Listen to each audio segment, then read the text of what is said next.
Hello guys, আমার ব্যক্তিগত জীবন কোনোদিন আমি সোশ্যাল মিডিয়ায় আনিনি, কিন্তু পরিস্থিতির শিকার, তাই জন্য কিছু কথা বলতে হচ্ছে। সবাই শোনো, ভালো লাগলে শেয়ার করে অন্যকে দেখার সুযোগ করে দিও।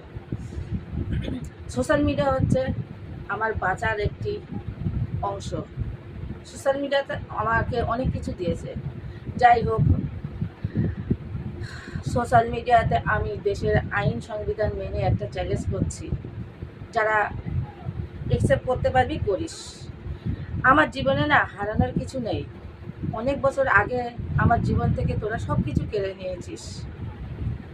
তাই আমি এখন আর এই চুরিও করি না, ঘুমটাও আর দিই না। তাই নূতন করে যদি আমার জীবন থেকে আবার কিছু করার চেষ্টা করিস, তাহলে আমি দেশের আইন সংবিধান মেনে বেঁচে যদি থাকি, তাহলে ইতিহাস লিখে যাব। আর যদি মরে যায়, তাহলে কিন্তু স্মৃতি রেখে যাব। চুরি করি না, এটা তোরা ভুলে যাস না। অনেক বছর আগে সব কিছু কেড়ে নিয়েছিস, দেশের আইন সংবিধান এখনো আছে।